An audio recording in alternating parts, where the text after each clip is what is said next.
Tuan-tuan dan puan-puan, perkara seterusnya yang saya ingin bincangkan pada hari ini ialah tuan-tuan, walaupun kerajaan keluarga Malaysia memberi jaminan tidak menaikkan tarif elektrik untuk domestik. Domestik ini maksudnya tarif elektrik yang melibatkan rumah rakyat, rumah biasalah, rumah kita. Bil elektrik rumah tidak dinaikkan. Tetapi kita kena sedar dan kita kena ingat bahawa pada 1 Februari yang lalu, 3 hari lepas, bahawa tarif elektrik untuk yang bukan domestik, termasuk perniagaan, industri, kilang dan sebagainya, telah pun dinaikkan. Dan tuan-tuan kena ingat, jangan kita tak tahu bahawa dengan kenaikan tarif yang bukan domestik ini, tarif bil elektrik untuk kilang, syarikat, perniagaan, industri dan sebagainya, ianya akan memberi kesan besar kepada rakyat. Kerana kilang, syarikat, perkhidmatan dan sebagainya, bila bil elektrik mereka naik, tarif mereka naik, maka kos pengeluaran, kos perkhidmatan akan meningkat. Dan akhirnya bila kos pembuatan ini akan meningkat, kos perkhidmatan akan meningkat disebabkan kenaikan bil elektrik, maka barang-barang akan naik, tuan-tuan. Barang-barang, makanan, semua jenis barang akan naik. Kerana semua jenis barang ini melibatkan kos elektrik, guna elektrik untuk membuatnya. Termasuk juga perkhidmatan. Bila bil bil elektrik naik, sudah tentu dengan apabila cas perkhidmatan juga akan naik. Kerana kos mereka, pejabat mereka dan sebagainya akan naik, maka akhirnya yang menjadi mangsa ialah rakyat Malaysia. Yang menjadi mangsa ialah kita semua.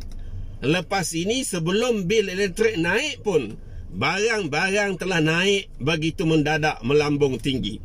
Lepas ini, tuan-tuan tengok, tak lama lagi, sehari dua ini, barang akan lagi melambung tinggi disebabkan syarikat, pengeluar dan sebagainya akan menaikkan harga barang kerana kos pembuatan, kos perkhidmatan sudah naik kerana bil elektrik mereka naik. Kerana kita tahu kilang-kilang ini menggunakan elektrik yang tinggi. Sudah tentulah bila kos tinggi, maka akhirnya barang akan naik dan rakyatlah yang akan menjadi mangsa. Jadi kerajaan keluarga 69, kerajaan keluarga Malaysia, jangan nak memperbodohkan rakyat. Jangan nak menipu rakyat.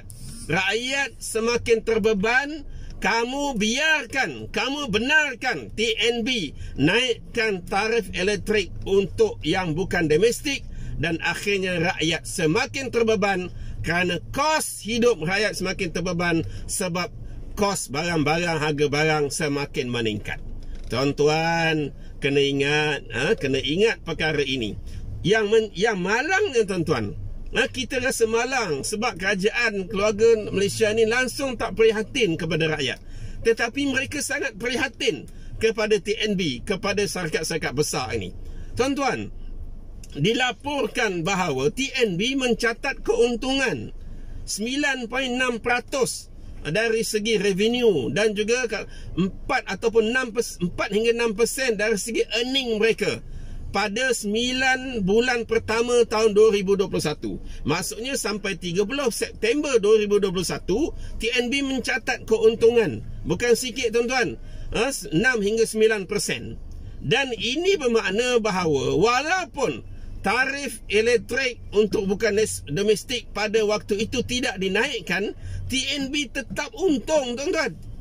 Walaupun bil elektrik tak naik, tapi TNB tetap untung. Tetapi kerajaan sanggup membenarkan TNB menaikkan lagi tarif elektrik. Kalaulah TNB rugi pada 2021 yang lalu, betul lah, wajarlah bil elektrik itu nak dinaikkan. Tetapi kita telah dilaporkan bahawa TNB makin untung walaupun tak naik tarif elektrik tahun lepas pun. Tapi mengapa TNB dibenarkan untuk menaikkan tarif elektrik untuk yang bukan domestik? Dan inilah satu lagi kezaliman yang dilakukan oleh Kerajaan Barisan Nasional pada 1 Februari 2 hari lepas saya dah kongsi dengan tuan-tuan. Kerajaan kenakan cas RM1 untuk pengeluaran duit di ATM. Dan pada hari yang sama, kerajaan benarkan pula TNB naikkan tarif elektrik untuk yang bukan domestik. Dua perkara yang benar-benar menggugat dan juga menyusahkan rakyat, menekan rakyat. Jadi sudah sampai masanya kita rakyat Malaysia untuk kita mengajar UMNO Barisan Nasional, mengajar Perikatan Nasional, mengajar PAS ini yang sedang jadi kerajaan. Jangan kamu perbodohkan rakyat. Jangan kamu nak tipu rakyat. Dan rakyat negeri Johor wajib dan wajar untuk memberikan pengajaran kepada UMNO Barisan Nasional, kepada Perikatan Nasional, kepada PAS dengan menghumban kedua-dua gabungan parti ini pada pilihan raya negeri Johor yang akan datang. Kalau tidak, mereka ini tidak akan insaf. Mereka ini tidak akan sedar diri. Bila UMNO rasa dia dah kuat, dia akan buat apa saja. Itu sebab dia sanggup biarkan cas RM1 untuk pengeluaran ATM ini dibenarkan semula, dan juga sanggup meluluskan permohonan TNB untuk menaikkan bil elektrik.